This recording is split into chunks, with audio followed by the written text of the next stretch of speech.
Roma, pasal 9. Aku mengatakan kebenaran dalam Kristus. Aku tidak berdusta. Suara hatiku turut bersaksi dalam Roh Kudus bahwa aku sangat berduka cita dan selalu bersedih hati. Bahkan, aku mau terkutuk dan terpisah dari Kristus demi saudara-saudaraku, kaum sebangsaku secara jasmani. Sebab mereka adalah orang Israel, mereka telah diangkat menjadi anak, dan mereka telah menerima kemuliaan, dan perjanjian-perjanjian, dan hukum Taurat, dan ibadah, dan janji-janji. Mereka adalah keturunan bapa-bapa leluhur, yang menurunkan Mesias dalam keadaannya sebagai manusia, yang ada di atas segala sesuatu.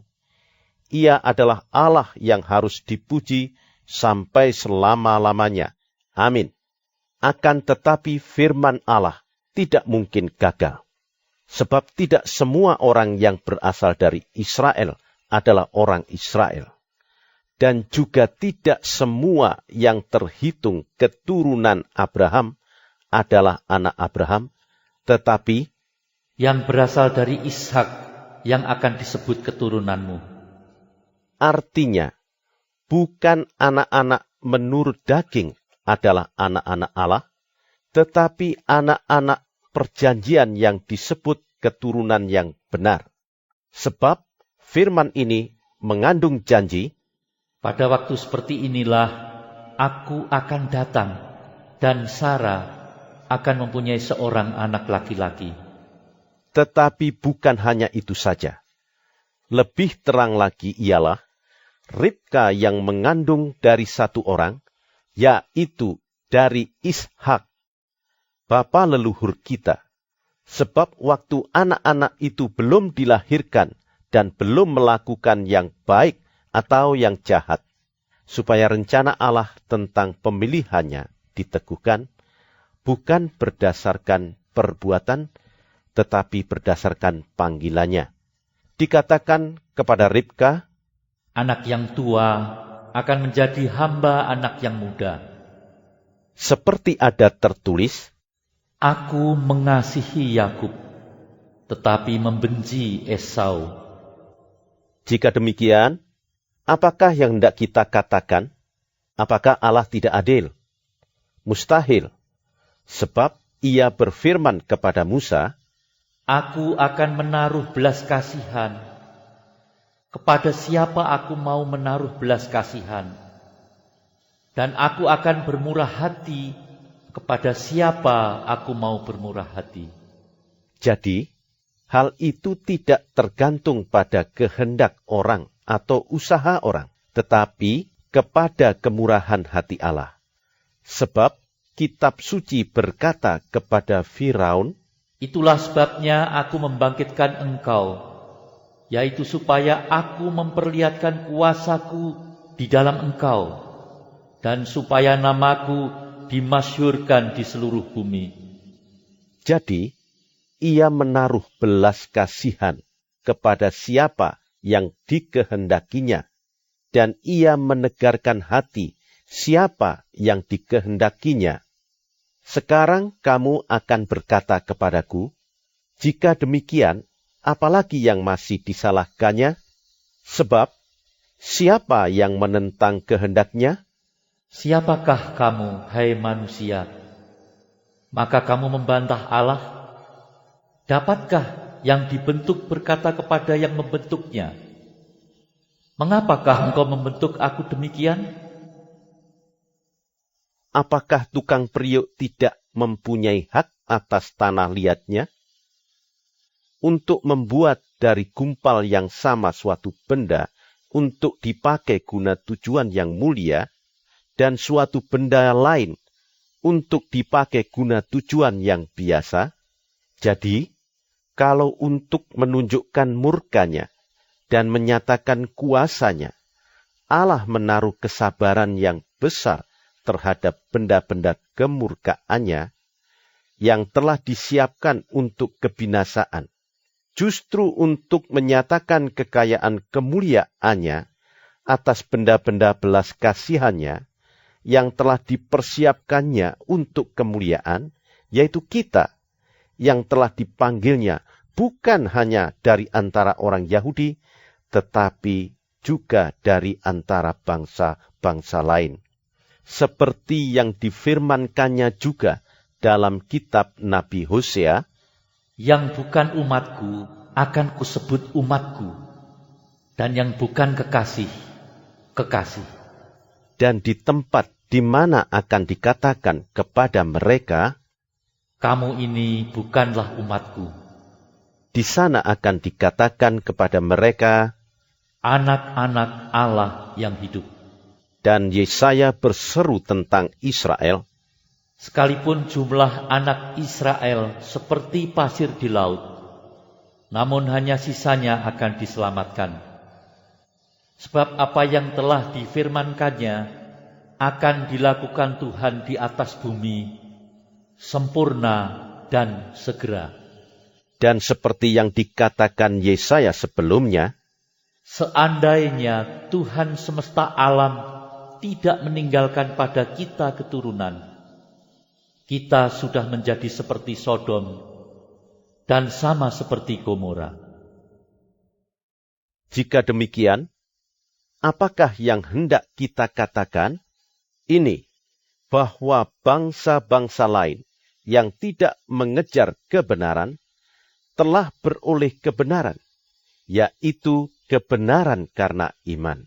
Tetapi bahwa Israel sungguh pun mengejar hukum yang akan mendatangkan kebenaran, tidaklah sampai kepada hukum itu.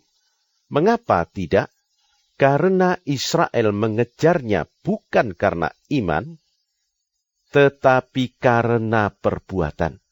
Mereka tersandung pada batu sandungan, seperti ada tertulis, sesungguhnya aku meletakkan di Sion sebuah batu sentuhan dan sebuah batu sandungan, dan siapa yang percaya kepadanya tidak akan dipermalukan. Roma, pasal 10. Saudara-saudara, keinginan hatiku dan doaku kepada Tuhan ialah supaya mereka diselamatkan, sebab aku dapat memberi kesaksian tentang mereka, bahwa mereka sungguh-sungguh giat untuk Allah, tetapi tanpa pengertian yang benar. Sebab oleh karena mereka tidak mengenal kebenaran Allah, dan oleh karena mereka berusaha untuk mendirikan kebenaran mereka sendiri, maka mereka tidak takluk kepada kebenaran Allah. Sebab Kristus adalah kegenapan hukum Taurat, sehingga kebenaran diperoleh tiap-tiap orang yang percaya. Sebab Musa menulis tentang kebenaran karena hukum Taurat, orang yang melakukannya akan hidup karenanya. Tetapi kebenaran karena iman berkata demikian, jangan katakan di dalam hatimu, siapakah akan naik ke surga? Yaitu untuk membawa Yesus turun. Atau siapakah akan turun ke jurang maut? Yaitu untuk membawa Kristus naik dari antara orang mati. Tetapi apakah katanya? Ini, firman itu dekat kepadamu, yakni di dalam mulutmu dan di dalam hatimu. Itulah firman iman yang kami beritakan. Sebab jika kamu mengaku dengan mulutmu bahwa Yesus adalah Tuhan, dan percaya dalam hatimu bahwa Allah telah membangkitkan Dia dari antara orang mati, maka kamu akan diselamatkan. Karena dengan hati orang percaya dan dibenarkan, dan dengan mulut orang mengaku dan diselamatkan. Karena kitab suci berkata, barang siapa yang percaya kepada Dia tidak akan dipermalukan.